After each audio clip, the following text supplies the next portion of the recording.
안녕하세요. 즐거운 이야기를 통해 수학의 재미를 찾아보는 수다학입니다. 이 수다학을 찾아주시는 많은 사연 중에 아이들이 게임에 너무 빠져 있어서 정말 고민이에요 하시는 부모님들의 고민 사연이 참 많이 있는데요. 이렇게 게임을 현실적으로 딱 끊을 수 없는 경우 오히려 시간을 정해서 할 수 있도록 도와주세요라는 조언을 저희가 간혹 드리곤 하거든요.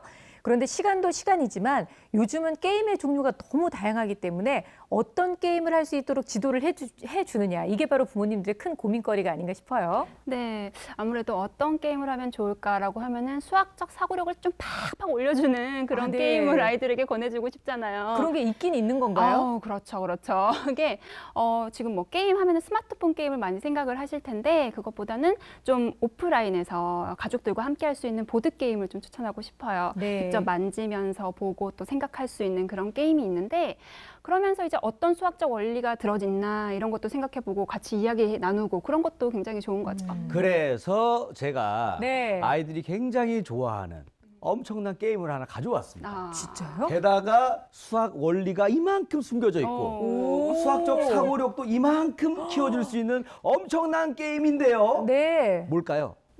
그럼 저한테 물어보면 어떻게 네. 그거 가져왔다면서요. 그래도 혹시라도 뭐 아시나 해서 그런 게 있으면 그냥 빨리 가르쳐 주세요. 이렇게 모를 줄 알고 제가 갖고 왔는데요. 네. 우리 어른들도 알아두면 굉장히 도움이 많이 되는 거니까 한번 유심히 보시기 바라겠습니다. 특히 우리 지승현 씨는 네. 다시 보기로 한 10번은 봐야 될 것 같아요. 아, 그래요? 뭔지 너무 기대되는데요. 자, 오늘 수학 비하인드 뉴스 시작합니다.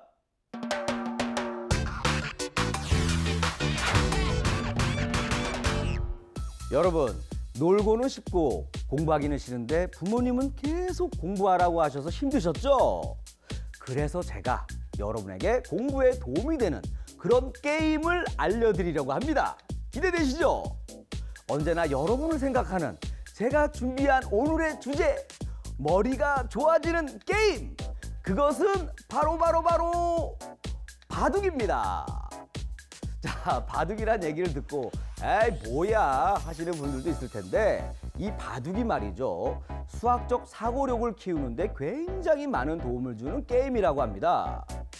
규칙은 그냥 바둑판 위에 너 흰 돌, 나 검은 돌 하나씩 번갈아 가면서 올려놓고 더 많은 집을 차지한 사람이 승리를 하는 단순한 게임이죠. 하지만 여러분들 바둑이나 오목을 두면서 이런 생각을 해본 적 있지 않으세요? 왜 매번 같은 방법으로 끝이 안 나지? 하고 말이에요. 제가 그 이유를 알려드리겠습니다. 여러분 놀라지 마세요. 바둑을 둘 때 돌을 둘 수 있는 경우의 수가 무려 2 곱하기 10의 170제곱개나 된다고 합니다. 이게 몇 개인지 감이 안 오시죠? 자, 여러분 원자 아시죠? 물질을 구성하는 굉장히 조그만 알갱이, 그 원자. 우주를 구성하고 있는 모든 원자의 개수를 합한 것보다 이 바둑의 경우의 수가 더 많다고 합니다. 진짜 말도 안 되게 많네요. 여기까지만 봐도 놀라운데 이게 끝이 아닙니다. 뭐냐고요? 바둑이 수학의 새로운 개념을 만드는데 영향을 줬다는 사실 믿겨지십니까? 미국의 한 수학자가 바둑의 수많은 경우의 수를 보고 연구를 하던 끝에 새로운 수학 개념을 만들었다고 하는데요. 저도 조사하면서 정말 깜짝 놀랐습니다. 야, 이 정도면 그냥 게임이 아니라 수학을 위한 도구 아닌가요? 갑자기 문득 이런 이야기가 떠오르네요. 신선노름에 도끼자루 썩는 줄 모른다. 혹시 들어본 적 있으신가요? 나무꾼이 무심코 신선들의 놀이를 구경하고 보니 도끼자루가 썩어 있었다는 이야기인데요. 여기서 말하는 신선노름이 바로 바둑입니다. 이 정도면 나무꾼이 도끼자루가 썩는 줄도 모르고 구경할 만하네요. 경우의 수가 너무 많아서 게임이 끝이 안 나기 때문이죠. 여러분도 재미도 있고 수학적 사고력도 키울 수 있는 신선노름 바둑을 한번 더 보시면 어떨까요? 지금까지 수학 비하인드 뉴스 김일이었습니다.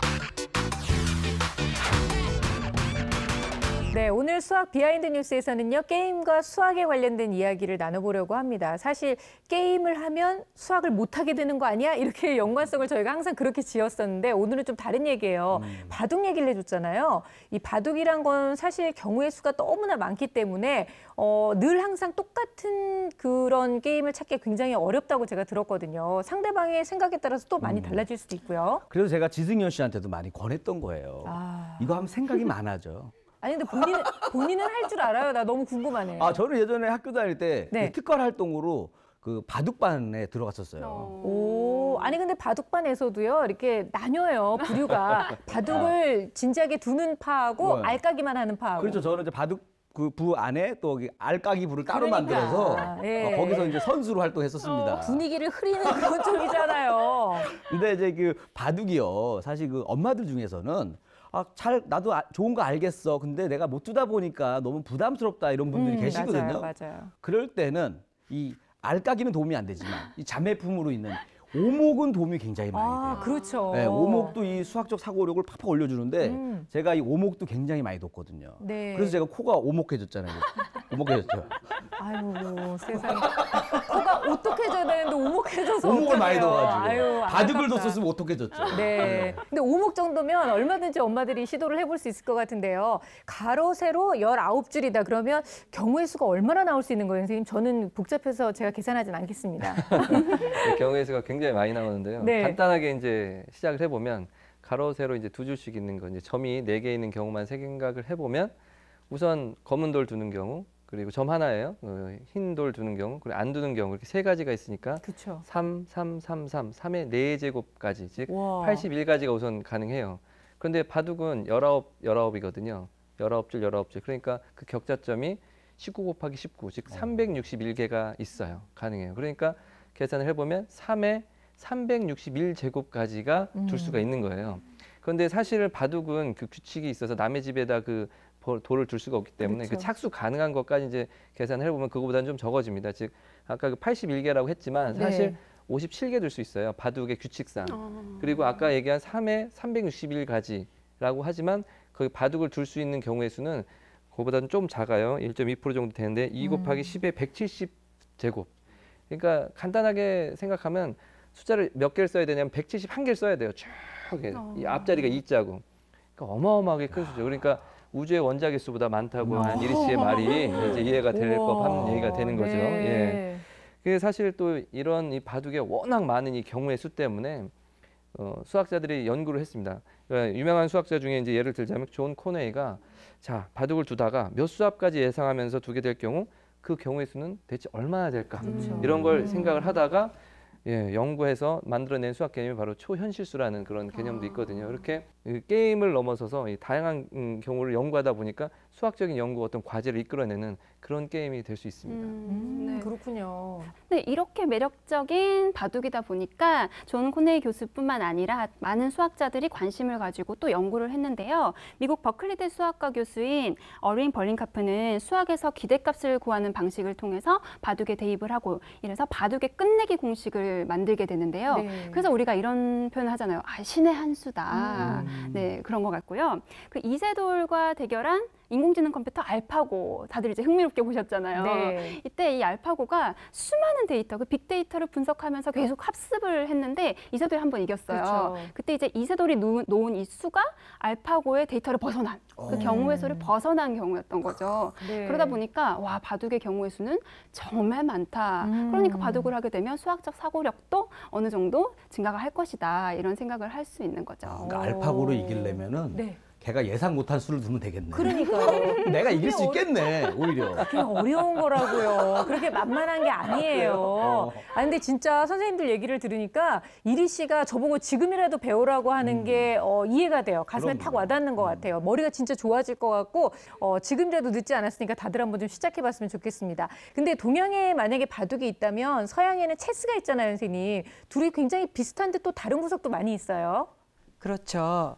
말하자면 바둑은 이 점과 선을 이용해서 네. 이 알을 두는데 체스 같은 경우는 칸을 사용한다는 게 큰 차이점이라고 볼 수 있어요. 그렇죠. 가로 세로 8칸씩 64칸이 있는데요.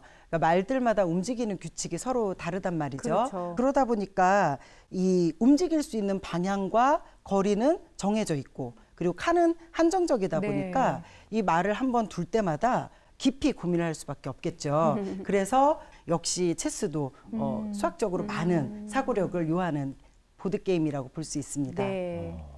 근데 이제 문득 이런 생각이 들었어요. 무슨요? 요즘 그 혼자 사시는 분들도 많은데 네. 이분들은 이제 뭐 혼자 바둑을 둘 수도 없고 또 혼자 체스를 할 수도 없잖아요. 네. 물론 뭐 이제 온라인 게임이 있긴 한데 그 맛이 안 나거든요. 그렇죠, 사실 이게 그렇죠. 딱 서로 딱 놀 때 덜 그 때 맛. 상대방이 딱 막 표정이 막 울그락불그락 해지고 네. 바뀌고 화가 나면 막 바둑판도 없기도 하고 막 해야 되는데 안타깝네요. 혼자 계신 분들. 본인이 지금 본인 얘기하는 거 아니었어요? 아 저는 이제 어머니랑 둡니다. 어머니랑. 그래요? 네, 하면 돼요. 아니 진짜 맞는 얘기 같아요. 우리 친구들도 사실 혼자 있을 네. 때 게임을 하는 경우가 많이 있기 때문에 선생님 혼자 할 수 있는 게임도 소개를 해주세요. 예, 뭐 이런 널리 알려진 게임으로는 스토크란 게임 알고 계시잖아요. 아, 예, 그렇죠. 스토크 게임 하면은 좀 재밌을 것 같긴 한데요.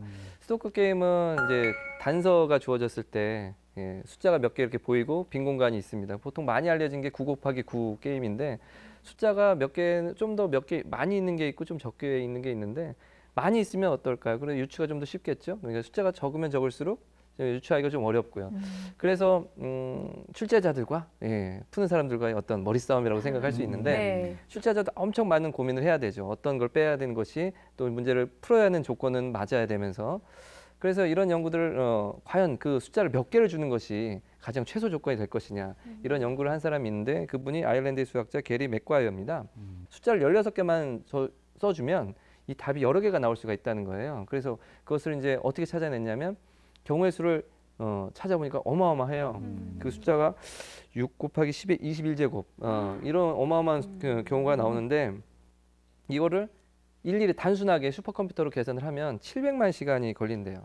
그러니까 이걸 직접적으로 하면 이제 결론을 낼 수가 없잖아요. 그래서 네. 어떻게 하면 좀 빠르게 계산할 수 있을까 이제 수학 알고리즘을 개발하셔서 예, 결론을 냈는데 16개만으로는 정답이 1개인 것은 있을 수 없다. 그래서 최소 개수는 17개다 이런 걸 찾아내신 거죠. 근데 그 요즘 아이들이요. 제가 네. 꿈이 뭐니? 이렇게 물어보면은 저 게임 개발자 하고 싶어요. 오, 이렇게 진짜 많아요. 대답하는 친구도 있는데 그럴 때는 야, 너 그러려면 너 수학을 잘해야 된다. 푸는 사람보다도 이 만드는 사람이 머리를 더 쓰거든. 오. 이렇게 이제 대답해 주면 참 좋을 것 같아요. 아우 요즘 그냥 진짜 입은 삐뚤어져도 말은 진짜 일치월장을 하고 있어요. 바꿔주세요. 눈은 작아도 말은 똑바로 한다고 바꿔주세요, 이걸로. 아니 근데 저희가 지금 이렇게 보드게임 얘기를 하고 있잖아요. 근데 아이들은 아마 그럴 거예요. 아, 보드게임 시시하고 우리는 요즘 이 스마트폰으로 게임하거든요. 라고 얘기를 할 것 같은데 맞아요. 스마트폰을 아예 뺏을 수도 없고요. 사실 모바일 게임을 만약에 한다면 조금이라도 또 도움이 되는 그런 게임이 있지 않을까 싶어요. 있지요. 모바일 게임 중에서 그거 해보셨을 거예요. 같은 모양이나 네. 그 색깔, 3칸 이상 만들면 가로 세로 해가지고 없어지는 팡팡 거. 터지는 네. 거. 네, 그 게임 아시죠? 알죠. 네, 그 게임을 하다 보면은 이거 어떻게 이제 이걸 돌려가지고 최고의 장소에 넣어서 이걸 많이 터뜨릴까 네. 이런 고민을 하게 되는데 이게 또 수학의 웹하는 문제랑 또 비슷한 연관이 있다고 하는데요. 호주의 뉴사우스 웨일스대의 토비 월시 교수가요. 블록 맞추기 게임을 손쉽게 하는 방법을 안다면 웹하는 문제 같은 최적화와 관련된 문제에 적용할 수 있을 것이다. 이렇게 말을 하면서 이런 게임이라면 수학적 사고력에도 좀 도움이 되겠다. 그러니까 그 게임이라고 해서 너무 많이 하는 건 당연히 안 좋겠지만 네. 이왕 하는 게임이라면 조금이라도 수학에 도움이 되는 걸로 하는 게 좋지 않을까 싶어요. 그래요. 자, 오늘은 게임과 수학에 대한 이야기를 해봤습니다. 보드게임, 그러니까 뭐 바둑이나 체스부터 시작해서 모바일 게임까지 어떻게 하면 수학적 사고력에 도움이 되는 게임을 찾을 수 있는지 얘기를 해봤는데요. 아이들한테 무조건 게임은 나쁜 거야 라고 얘기를 하는 것보다는 어떻게든 수학과 연관지어서 조금이나마 도움이 될 수 있는 게임을 할 수 있도록 많은 지도해 주시면 좋을 것 같습니다. 자, 이번에는요, 수학 고민 함께 만나볼 텐데요. 초등학교 3학년 여학생과 어머님의 사연이거든요. 어떤 사연인지 지금부터 함께 만나보겠습니다. 오늘 수다학에서 만나볼 친구는 바로 초등학교 3학년 장서율 양입니다. 아주 긍정적이고 낙천적인 성격을 가진 서율 양. 특기는 노래와 그림 그리기라네요. 기특해라. 지금 배우는 거 다 좋대요. 싫어하는 과목 없다.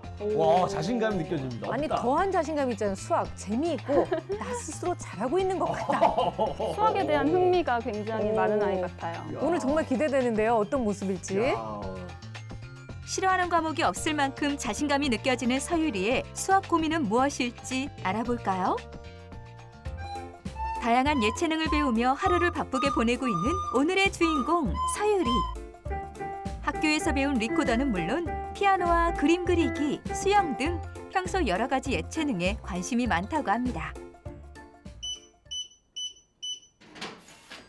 오늘은 합기도 도장을 마치고 퇴근하는 엄마와 함께 집으로 돌아왔네요. 아직 어린 나이인데 이렇게 예체능에 많은 시간을 할애하는 이유가 있을까요? 네. 그 유치원 때 미술학원 보내달라고 몇 달을 졸라서 이제 가게 되었거든요. 이제 우선은 이제 몇 달 정도 하고 이제 그만두고, 그리고 이제 합기도, 그리고 이제 피아노 많이 여러 가지를 하게 되었죠. 피아노, 미술 이렇게. 서율아, 그 세탁기에 도복 넣어놓고 갖다 놓고 와봐. 네. 엄마가 시키는 일도 싫어하는 내색 없이 씩씩하게 해내네요. 와. 존댓말도 아니, 근데 잘하고. 착하네요. 보통은 이제 그러니까요. 엄마 다음에 뭐 할까요? 이런 말 잘 안 하는데 왜냐 공부하라고 하니까. 성격도 아주 낙천적인 것 같죠? 그렇죠. 밝아 네. 보여요. 엄마 해놨지. 여기 접어놨거든. 접어놓은 거 오늘 풀고. 학교 숙제는 있어 없어? 없어요. 없어. 그러면 학교 숙제 없으니까 요거 하고. 서율이 평소에 수학 공부하는 거 어때? 재밌는 편이야. 좀 좋아하는 것 같아요. 자, 그래. 그렇게 좋아하고 재미있는 수학을 어떻게 잘하나 한번 봅시다. 수학을 좋아한다고 말하면 보통 잘하잖아요. 뭐 잘하겠죠. 잘하니까 또 서율이. 좋아하게 되고 보통 그렇게 생각하죠. 그럼요. 현재 학습 관련 사교육은 하지 않고 집에서 엄마와 함께 공부하는 서유리. 수학도 재밌고 좋다는데 도대체 엄마의 고민이 무엇일까요? 아이가 이제 필요해 이제 목표 의식을 가지고는 공부를 하지만 이제 평소에는 아직 어리니까 제가 봤을 때는 집중이 중간중간 끊기죠. 계속 안 되고. 네. 수학에 대한 생각이 다른 서유리와 엄마. 아이는 재미있다, 흥미있다, 좋다 이러는데 어머니께서는 집중이 좀 부족하다 이렇게 말씀하시는 좀 거 다른 보니까 얘기를 하고 있어요. 네, 좀 다른 이야기를 하는 것 같아요. 턱을겠네요, 근데. 너무 쉽다 보니까는 여유가 생긴 거예요. 근데 지금 서유리 혹시 졸고 있는 건가요? 정신을 차리고 다시 문제를 푸는데 이런 한 문제 풀고 다시 꿈나라로. 근데 우리가 보통 이렇게 이거 방송용으로 찍고 있다는 걸 알고 목 디스크 걸려 그러다 큰일 난다. 아니 저 그냥 정도면 자. 이렇게 목을 좀 뭘 받쳐줘야 될 것 같은데. 근데 꼿꼿이 풀어요, 그렇죠? 딱해라. 졸음을 이겨내고 다시 문제를 풀기 시작하는 서유리. 그때 제작진의 눈에 들어온 문제집의 모서리 부분.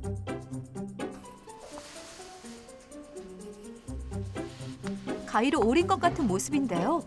아직 다 풀지 않은 문제집인 것 같은데 무슨 일이 있었던 거죠? 심심해서요. 심심해서 이거 뭐 할 게 없나요? 재밌어 보여서. 심심해서. 수학이 재밌다고는 하지만 네. 지루하거나 좀 집중이 안 된다는 거잖아요. 그렇죠. 그죠? 참 해맑네요. 문제를 풀면서 졸기도 하고 문제집을 오리는 장난까지 하는 등 공부에 집중을 하지 못하는 모습을 보이는 서유리. 공부에 지쳐서 그런 걸까요? 평소 서유리의 학습이 어떻게 이루어지고 있는지 궁금해지는데요. 계획표가 이 정도면 어떤 거예요? 글쎄요, 많은 편이라고 저는 생각을 하거든요. 저 옆에 3학년이면. 숫자가 지금 페이지 수라고 네, 그러거든요. 지금 보면은 매일 영어라든가 뭐 국어 수학을 하고 있네요. 엄마가 짜준 학습 계획표대로 지금까지 잘 따라와 줬는데 하지만 매일 하루에 30분씩 문제집 2~3장 분량을 풀어야 하는 이 시간이 서유리에겐 지루하고 길게만 느껴지는 것 같죠? 네 자릿수 계산을 벌써 하네요. 3학년 때 안 하나요, 선생님? 네, 3학년 때 해도 이제 뒤쪽으로 나오지 아직은 할 단계가 그렇구나. 아니에요. 네. 네 자릿수 빼기가 좀 빌려오는 그러니까 100회자에서 빌려야 되는지 뭐 1000회자에서 빌려야 되는지 그걸 잘 모르는 것 같고 그러니까 빼기가 안 되는 거죠. 빼기가 잘 안 되고 엄마 다 했어요. 벌써? 네. 그거 올려놓고 다음 거 해. 네. 아직 공부가 끝나지 않았는지 다시 책상으로 돌아온 서유리. 풀었던 문제집의 채점을 위해 엄마도 자리를 잡는데요. 아니, 저러고도 사실 다 맞으면 뭐 별 문제 없는 거잖아요. 그런데 지금 이제 문제 풀고 어머니께서 채점하는 사이에 지금 서유리가 다른 문제집을 풀고 있잖아요. 이러면 본인 공부한 거하고 채점이 분리가 돼 버리죠. 네. 그래서 어머니께서 지금 이렇게 채점하고 계신 건 좋은데 서유리랑 같이 바로바로 보면서. 채점을 같이 보면서 해야 서유리가 이 학습에 대한 책임감이 높아지지 않을까 싶어요. 장서율 숫자 색칠 좀 하지 마라. 아이고. 아, 저렇게 해놓은 게 무슨 숫자인지 알 수가 없는 거죠. 서유리가 수학 익힘책을 푸는 동안 엄마도 서유리가 푼 내용을 꼼꼼하게 채점하는 모습입니다. 이번에는 눈에 좀 그래도 힘이 들어왔어요. 이건 좀 집중을 하는 것 같죠? 네. 네 자릿수 연산 문제를 풀 때 집중하지 못하던 모습은 온데간데 없고 똘망똘망한 눈으로 문제 하나하나 정성스럽게 푸는 서유리.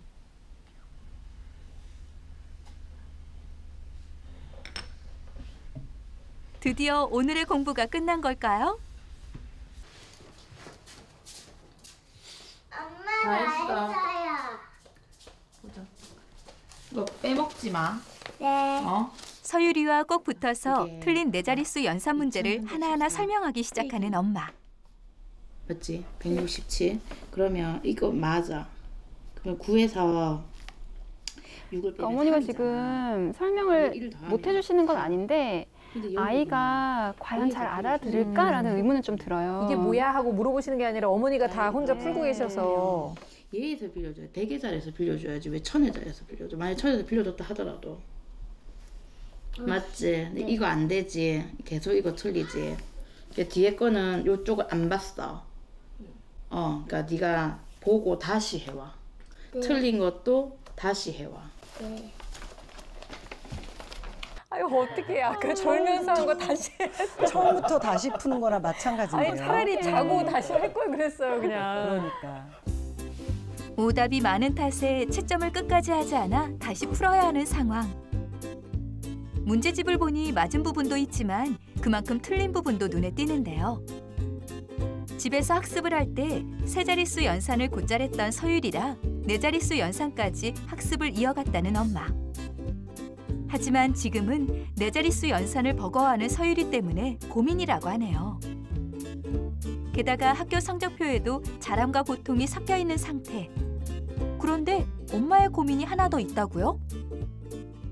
시계는 좀 안 되는 것 같아요. 제가 봤을 때는 이제 그러니까 시계 보는 거는 되는데 몇 분 전이랑 이제 뭐 문제집을 직접 봤을 때 푸는 거가 약한 것 같아요. 서율, 니 요즘에 시계 보는 거 좀 해? 그래. 좋았어. 지금 몇 시? 8시. 8시. 8시. 무슨 뭐 심각한 뉴스 보듯이 얼어붙었어요 지금. 생각에 빠진 서유리. 엄마도 초조하게 서유리의 답을 기다립니다. 20. 몇 분쯤 됐을까? 우리 바늘이 없지? 대충 24분. 24분쯤 됐을까? 그러면 지금 8시 30분 땡이는 몇 분 전일까? 24분이면 까마귀가 날아갈게요. 9구단 5단이랑 똑같아서 쉬워요. 아니 근데 진짜 5단을 생각했다는 것도 일단 근데 쉽다면서 시간이 저렇게 오래 걸릴 수가 있나요? 하지만 그 자신감과 그럼요. 긍정적인 네. 것만은 정말 칭찬할 만하네요. 그래도 시계 보기는 2학년에서는 어쨌든 완료가 돼야 되는 거기 그죠, 끝나고 갔어야 때문에 되는. 네. 수학이 쉽고 재밌다고 말하는 자신감과 달리 문제를 풀 때 집중을 못하고 연상과 시계 보기 등에서 약한 모습을 보인 서유리. 서유리가 수학에 흥미를 잃지 않으면서 실력까지 좋아질 방법 어디 없을까요? 수다학 선생님들 알려주세요. 초긍정 소녀 초등학교 3학년 서유리와 어머님을 만나봤습니다. 일단 수학을 이렇게 만만하고 쉽게 생각하는 아이들이 별로 없는데도 불구하고 쉬워요, 좋아요 이렇게 얘기를 했어요. 그런데 역시 우리의 기대를 무너뜨렸습니다. 집중을 잘 못하는 모습 보니까 아직은 네. 수학을 좀 어려워하는구나 이렇게 보이셨죠, 선생님? 네, 이렇게 낙천적이고 긍정적인 태도는 굉장히 좋지만 집중력이 떨어져 보이죠. 네. 그런데도 우리 서유리가 재밌다고 하는 걸 보면은 아마 학교에서 굉장히 재미있게 수학을 접하고 있을 수 있어요. 이 초등학교 네. 저학년 수학은요, 막 문제 풀기보다는 좀 활동을 위주로 개념을 익히거든요. 다양한 놀이라든가 아니면은 도구도 많이 사용을 해요. 자료도 많고 그러다 보니까 수학은 너무 재밌었는데 집에 오니까 열심히 문제만 풀고 있다는 거죠. 그렇죠. 이렇게 되면은 나중에는 집에서의 이런 연산 문제 푸는 것이 재미를 반감시킬 수가 있거든요. 그러니까 아이가 흥미를 가질 만한 내용으로 계속 살펴봐 주시는 게 좋고요. 문제집을 선택할 때도 서유리가 좀 흥미 있어 할 만한 거, 좋아할 만한 문제집을 선택해 주시는 게 좋죠. 서유리가 너무 해맑고 순수하기 때문에 엄마도 또 좋아하고 네. 어머니께서 흥미만 좀 잘 이끌어 주신다면 수학 기본 개념도 잘 다질 수 있을 것 같습니다. 서유리는 제가 딱 보니까 아까 뭐 성악가가 꿈이라고 했는데 성악보다는 저희 개그 쪽에서 좀 욕심이 나요. 아주 탐나는 친구입니다, 이 친구가. 그래요? 그럼요. 네네. 왜냐하면 또 말과 행동이 좀 많이 다르고 자신감 넘치잖아요. 일단 그러니까요. 개그는 자신감이거든요. 진짜 이제 정말 저러기 쉽지 그렇죠. 않잖아요. 하면서 막상 수학 문제 많이 틀리고 뭔가 반전이 있단 말이에요. 그래서 우리 개그계에서는 우리 문이 활짝 열려 있으니까 네. 서유리라 개그도 좀 하면 어떨까 좀 생각 좀 잘했으면 좋겠어. 아니 저는 말은 그렇게 하고 집중을 못해서 아이가 그냥 엄마 보기 좀 미안해서 거짓말을 하나 했는데 거짓말이 아니라 선생님 말씀 듣고 보니까 진짜 학교에서의 수학은 정말로 재밌을 수 있는 거잖아요. 그러니까 요런 때에 오히려 잘 공부할 수 있는 방법을 알려준다면 분명히 좋은 효과가 있을 거라고 생각이 드는데 지금 어머님의 고민은 이겁니다. 네 자릿수 뺄셈 어려워하고 시계는 아직 잘 못 보는 것 같다. 이렇게 말씀을 하셨거든요, 선생님. 지금 실력이 어느 정도 돼 보이세요? 지금 현재 가장 큰 문제는 왜 네 자릿수 뺄셈을 하고 있는가예요. 그렇죠. 예, 지금 당장 이제 우선 네 자릿수 뺄셈을 그만두고 우선 세 자릿수나 두 자릿수 이렇게 좀 낮은 단계 지금 현행 지금 하고 있는 것을 제대로 하는 게 맞다고 생각을 하고요. 예. 네 자릿수를 하는 게 왜 안 좋으냐면 우선 수학을 하면서 틀리는 경험을 하면 우선 자존감도 떨어지고 수학이 싫어질 가능성이 높아지기 그렇죠. 때문에 내가 그래서 싫어졌잖아요. 자존감 엄청 떨어졌어요. 그렇게 선행을 시키는 것은 지금 좋은 방법이 아니라고 생각을 하고요. 당장 그만두시고 시계 또한 또 모형시계 있잖아요. 그 돌려가면서 이렇게 시계는 보는 것 같아요. 그런데 이제 몇 분 전 이런 것들을 잘 못하니까 그런 것도 사실 뺄셈하고 연관이 있잖아요. 그렇죠. 예, 그러니까 그런 개념들을 잘 좀 잡아주실 필요는 있다고 생각합니다. 네. 지금은 너무 욕심부리지 말고 앞서 나가실 필요가 없다는 게 가장 포인트인 것 같아요. 그냥 2학년 때까지 해놓은 것을 기초를 좀 탄탄하게 하는 그런 시간으로 만드시면 좋을 것 같은데요. 저희가 또 직접 평가를 또 진행해 봤잖아요. 궁금합니다, 결과가. 점수가 그렇게 높지 않습니다. 네. 선생님들 얘기처럼 효과적인 학습이 이루어지고 있지는 않은 것 같아요.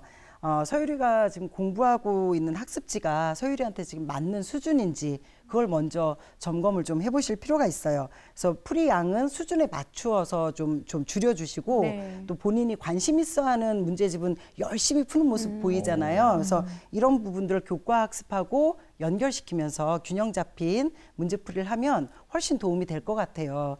게다가 지금 어머니하고 관계가 아직 좋은 것 같거든요. 그렇죠. 네. 그래서 어머니께서 좀 그 긍정적인 피드백을 좀 주시면서 앞에 말씀드린 그런 문제집 수준, 난이도 조절 이런 것만 해주시면 뭐 지금 성적의 모든 것이 아니니까 금방 회복될 수 있을 것 같습니다. 네.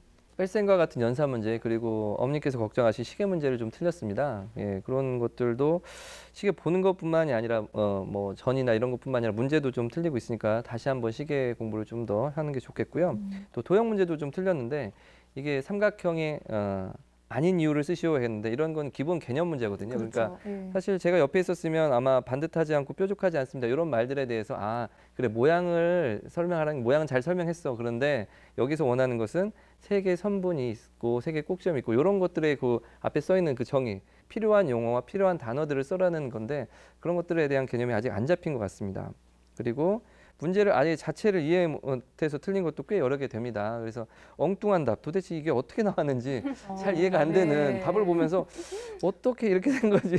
예, 제 매의 눈으로도 도저히 이해할 수 없는. 이게 과연 어떻게 하면 이게 550이 나올까? 뭐 이런 생각을 예, 한참 봐도 잘 모르겠더라고요. 그래서 아, 이 아이는 지금 아직은 이 단서를 찾아내는 걸 네. 훈련이 안 됐다라는 생각이 좀 들었습니다. 그래서 아마 글을 읽고 이해하는 능력이 부족해서 나온 것이 아닌가. 그래서 후행이 좀 필요하다라는 네. 결론이 났습니다. 그 결국은 뺄셈, 뭐 시계 보기 다 합쳐서 전체적인 복습이 좀 필요한 그런 시점이잖아요. 네. 그래도 어쨌든 제일 급한 불은 시계 보는 것과 뺄셈이니까 네. 어떤 조언을 좀 해주고 싶으세요?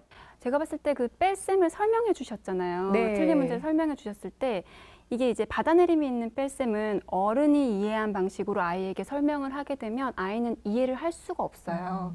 그렇기 때문에 교과서를 저는 꼭 보라고 말씀을 드리는 게 3학년에 이 뺄셈이 받아내림 뺄셈이 나오는데 반드시 수모형이 나옵니다.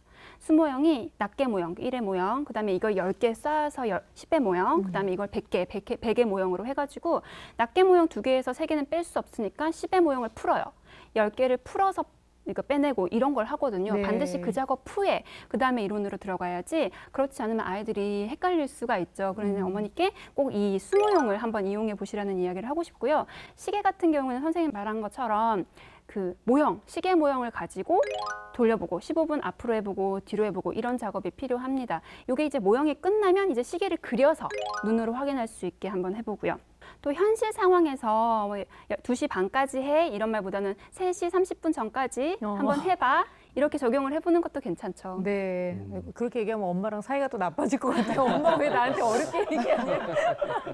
저는 근데 요런 수학을 잘하려면은 보니까 약간 좀 국어적인 능력이 좀 있어야 또 수학도 잘하는 것 같아요. 그렇죠, 왜냐하면 단순히 계산이 아니라 맞아요. 뭐 몇 분 전 하면서 약간 좀 헷갈리게 한단 말이에요. 그래서 이런 거는 엄마랑 같이 저기 고깃집에 가서 좀 연습을 많이 했으면 좋겠어요. 고깃집이 고깃집 가서 일단 처음에는 이렇게 하는 거죠. 저기 2인분만 주세요. 그리고 2인분이잖아요. 근데 나중에는 2인분 같은 1인분 주세요. 그 1인분 달라는 거지 2인분 달라는 거 자꾸 물어보는 거죠. 이게 약간 이런 이상한 표현들이 있단 말이에요. 말의 기교를 빨리 캐치하게 해줘야 된다. 아이가 엄마를 진짜 싫어하게 될 것 같아요. 너무 당황스럽게 어디 가서 엄마 너무 창피해요 막 이럴까 봐. 아니 우리 실제로 많이 하는데 그런 거. 네. 그러지 마세요. 잘 살았네. 이런 거 알아보셨어요? 아니 이제는 그 뭐 방법 말씀하신 대로 조금씩만 뭐 도전을 하면 분명히 좋아질 수 있을 것 같긴 한데요. 그래도 아이의 성향을 알면 좀 접근하는 방식이 다양해질 수 있잖아요, 선생님. 어떤 네. 성향을 가지고 있던가요? 영상에서도 나타난 것처럼 상당히 긍정적이고 또 낙천적인 성향의 학생입니다. 그래서 정서적으로도 상당히 높게 나왔고요. 그러니까요. 네. 그런데 이제 너무 긍정적이어서 또 내가 모르는 걸 안다고 생각할 수도 있고 내가 무엇을 모르는지 잘 이제 생각하지 않는 그런 거죠. 함정이 또 있군요. 네, 그런 부분이 있어서 무엇이 부족하고 내가 무엇을 모르는지 이런 부분을 어머니께서 좀 체크를 해주실 필요가 있습니다. 네. 그래야 이제 본인이 가지고 있는 높은 그런 수준의 재능들을 잘 활용할 수 있고요.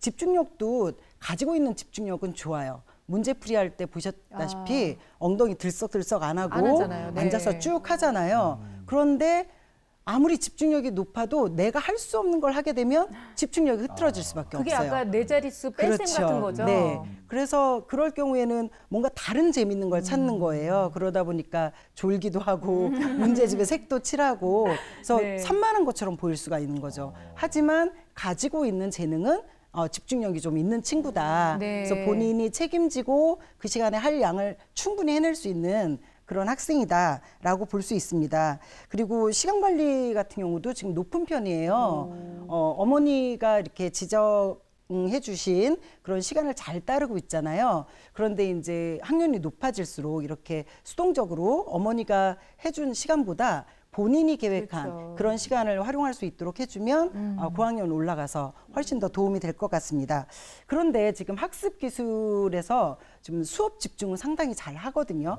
그러니까 수업은 정말 열심히 듣는 거예요. 근데 수업을 정말 열심히 듣는다고 해서 모든 수업이 다 내 것이 되는 건 그건 아니거든요. 아니죠. 네. 그러니까 왜 그렇게 되냐면 지금 어휘력 문제가 나왔어요. 그러니까 독서가 조금 낮은 수준이에요. 그래서 어휘력을 좀 길러서 본인이 듣는 이야기를 정말 내 것으로 소화할 수 있는 그런 부분을 키워주면 좋을 것 같습니다. 네. 그래서 우리 서유리 같은 경우에는 보상을 좀 자꾸 해주시면 네. 좋을 것 같아요. 왜냐하면 서유리가 가지고 있는 재능에 비해서 성적이 잘 안 나오는 건 점수 욕심이 없어서예요. 그러니까 정말 해맑잖아요. 그 긍정적인 게 거기로 또 그렇죠. 연관이 되는 거니까요. 보통 그렇게 많이 틀리면 자존감이 이미 좀 많이 떨어져 있어야 되는데 건강한 자존감을 가지고 있거든요. 네네. 이제 이런 걸로 봐서 서유리 같은 경우에는 좀 어머니께서 점수 욕심을 끌어내게 이 점수를 어느 정도 좀 내면 어떤 보상을 준다든지 그러니까 목표의식이 있다고 어머니께서 말씀하셨거든요. 그래서 어머니께서 자꾸 목표점을 이렇게 제시해 주시면 서유리한테 정말 도움이 네. 될 거라고 생각됩니다. 아니 긍정적인 게 진짜 많잖아요. 집중력도 충분히 있는데 그렇죠. 어렵기 때문에 안 된다는 거. 그러니까 뭔가를 이 아이가 가지고 있는 흥미, 수학을 좋아해요. 그러면 진짜로 좋아하게끔 만들어줄 수 있는 그렇죠. 걸 좀 찾으면 좋을 텐데요. 어떤 그 학습법을 좀 추천해 줄 수 있을까요? 문제 푸는 양에 비해서 이 틀리는 비율이 매우 높단 말이에요. 지금 네. 현재. 예, 그래서 이 학습 내용이나 방법의 개선이 이건 필요합니다. 분명히 필요합니다. 그래서 3학년은 아직 조금 스스로 공부하기 조금 어려운 학년이기도 하니까 어떤 동영상이라든지 뭐 인강보다는 위에 초등학교에는 학습 동영상들 많잖아요. 그러니까 그런 동영상들을 이용해서 학습 좀 흥미를 좀 이끌어내고 그걸 통해서 또 좀 배우는 그런 학습을 좀 했으면 좋겠습니다. 그리고 연산뿐만 아니라 다른 그 여러 가지 그 관련된 개념이 많으니까 그걸 여러 가지 활용하면 좋겠고요. 뭐 시간 한 30분 정도 너무 많이 해도 좀 집중력이 떨어질 테니까요. 네. 자, 또 하나는 학습지샘을 좀 활용했으면 좋겠습니다. 그러니까 혼자 하기 어려우니까 누군가 도움을 받아야 되는데 그 학습지샘이 일정 시간마다 오면서 학습 뭐 방법도 좀 체크해주고 실력도 체크해주고 모두 점검해 주신다면 조금씩 성장할 거라는 생각이 들고요. 지금 무엇보다도 사실은 서유리는 양보다는 질적인 학습에 좀 더 초점을 맞출 필요가 있습니다. 그래서 우선은 뺄셈을 정확하게 세 자리를 정확하게 하는 것을 익혀준다면 조금씩 분명히 나아질 거라고 생각합니다. 저는 딱 보니까 그 아이들이 또 가장 좋아하는 게 뭐냐면 이 소풍 갈 때 참 좋아하거든요. 그렇죠. 네, 그러니까 잠도 안 엄마가 오잖아요. 약간 소풍 가는 느낌을 줘야 돼요. 그래서 김밥을 어느 날 탁 말아요. 탁 서유라 이 애들 다 김밥 좋아하죠. 엄마가 싸주는 그렇지 김밥. 이 한 줄에 1,000원이야. 엄마가 10조각을 냈단다. 한 개 얼마니? 물어보고. 그러면 자연스럽게 1,000 단위가 4자리잖아요. 네. 그러니까 4자릿수에 대한 거부감이 안 생기는 거야. 거기다가 좀 잘한다 싶으면은 네. 이거 참치김밥이야. 이거 2,000원이야. 어. 이걸 8조각을 냈어. 얼마니? 하면서 자꾸 김밥 가지고 그렇게 하다가 잘하면 나중에 모든 김밥까지 딱 가는 거예요. 여기까지 가면은 이제 4자릿수는 끝난 거예요. 네, 김밥으로 해결이 됩니다. 진짜 어머님한테 득이 안 되는 어머니 팔이 막 이만해질 거 아니에요.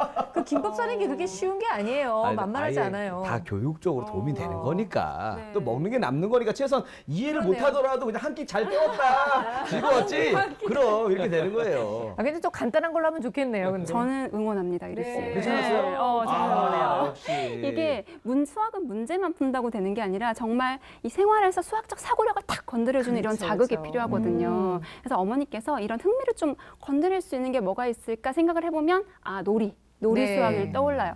그러면 선생님 놀이 수학은 어떻게 찾을 수 있어요? 고민들 많이 하시는데 저는 교과서를 꼭 한번 보시라고 말씀을 드리고 싶어요. 이 교과서를 보면요. 제가 좀 전에도 말씀을 드렸지만 굉장히 그 아이들의 활동 위주, 아이들의 네. 놀이 위주. 그러니까 학교에서는 짝과 함께 카드 게임을 하거나 아니면 말판 게임을 같이 하면서 수학 기본 개념을 익히거든요. 그러니까 그거를 엄마랑 같이 해보면 굉장히 좋잖아요. 네. 그래서 엄마가 교과서를 한번 잘 보시라 이런 말씀을 좀 드리고 싶고요. 그런데 이제 검사 결과에서도 나왔듯이 책을 가까이 해줄 필요성은 있어요. 네. 그래서 어머님께서 주로 그 책을 많이 읽어주시는 편이라고 많이 노력을 하고 계신다고 네. 하더라고요. 책 읽어주기가 사실 굉장히 효과가 있거든요. 있거든요. 뭐 바로 보이진 않지만 어쨌든 꾸준히 해주신다면 아이의 어휘력 신장에 굉장히 도움이 될 거고요. 네. 지금은 또 연산에서 좀 벗어나서 다양한 문제를 접할 필요성이 있습니다. 스토리텔링형 같은 문제를 엄마와 같이 풀이를 해보시는 것도 좋고요. 다양한 문장형 문제들을 어머니와 함께 풀어보시길 추천드립니다. 네,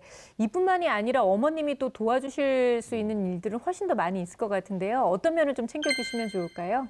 네, 일단 아까 그 스케줄, 학습 스케줄표를 보면 상당히 빡빡하죠. 네. 그러니까 지금 공부를 좀 몰아서 하는 성향이 있는 것 같아요. 그러니까 어머니께서 학습 관련된 학원을 많이 보내지 않으니까 집에서 집중적으로 이렇게 공부를 시키는데 사실 우리 서유리가 아직 어리고 아무리 집중력이 좋다고 해도 이렇게 몰아서 하면 학습 효과가 잘 나오기 힘들거든요. 지금 서유리 같은 경우에는 좀 분산을 시켰으면 좋겠어요. 네. 예를 들자면 뭐 음악 학원 다녀와서 수학 좀 하고 그다음에 이제 미술 한 다음에 수학하고 조금 하고. 그리고 또 운동하고 자, 이렇게 되면 본인이 좋아하는 것 하는 것 사이에 수학을 하니까 이 뇌가 활성화되거든요. 그렇기 때문에 이런 식으로 수학 공부를 하면 훨씬 지금 수학 그 성취도도 네. 높게 나올 수가 있어요. 그리고 학원 가기 전에 이제 혼자 있을 때도 이렇게 문제풀이 할 수 있는 양을 좀 미리 주시고 어머니께서는 좀 체크해 주시는 정도. 그리고 무엇보다 채점이에요. 채점 역시도 아이는 풀고 나몰라라잖아요. 네. 틀린 거 그냥 어머니가 말해주니까. 근데 그런 정도로 끝나면 안 되고 채점도 항상 말씀드리지만 이 학습의 연장입니다. 그래서 풀면서 본인이 어느 부분에서 틀렸는지 옆에서 볼 수 있게 해주시는 네. 게 훨씬 좋을 것 같아요. 긍정적이고 또 노력도 열심히 하는 친구예요. 그리고 어머니께서 하라는 걸 정말 잘 수행해 나가는 차근차근 수행해 나가는 모습이 참 예쁜 학생인데 그러니까요. 조급해하지 마시고 네. 어머니께서 좀 기다려 주시면 우리 서유리가 충분히 그 쌓인 학습력으로 좋은 성과를 낼 수 있을 것이라고 생각합니다. 네, 말 그대로 수학은 너무 재미있고 쉬워요, 즐거워요 라고 얘기하는 게 말뿐으로 끝나지 않도록 지금부터 좀 변화를 주신다면 정말로 즐겁고 정말로 쉽고 정말로 재미있는 수학이 될 수 있을 거라고 믿습니다. 자, 오늘 솔루션 중에서 절대로 놓쳐서는 안 돼 결정적 한방 들어봅니다.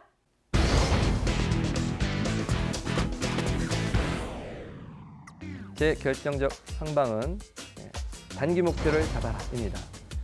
뺄셈이라든지 세자릿수 뺄셈이라든지 시계를 보는 것은 서유리의 특유의 성실성을 잘 활용한다면 분명히 해결할 수 있는 부분입니다. 단기 목표를 잡아서 빨리빨리 해결해 나간다면 좋겠습니다. 재미있는 수학 공부. 우리 서유리가 흥미를 잃지 않게 재미있는 방법으로 수학에 접근하길 바랍니다. 제 결정적 한방은 강점을 살리자입니다. 다중지능 이론에 의하면 강점을 살림으로써 약점을 보완할 수 있다고 합니다. 서유리의 강점을 살려주세요.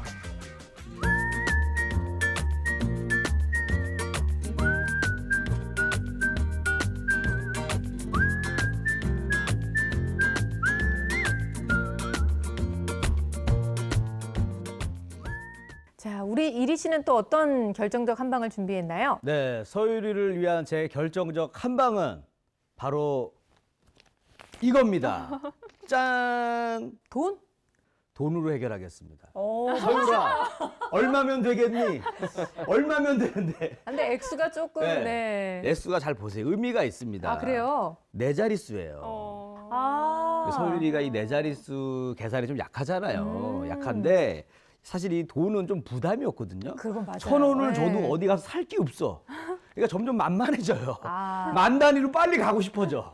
그렇기 때문에 이걸로 이제 어머니가 가볍게 그래서 뭐 5,000원 빼기 1,000원은 얼마야? 그럼 뭐 4,000원이야 뭐 할 거 아니에요. 네네. 이렇게 좀 했으면 좋겠고요. 그러다가 조금 발전되면은 좀 어렵게 네. 너가 지금 3,580원이 있어. 근데 2,700원짜리 과자를 샀어. 좋다, 좋다. 그럼 얼마가 남니? 네. 얼마요? 그게 바로 네 용돈이야.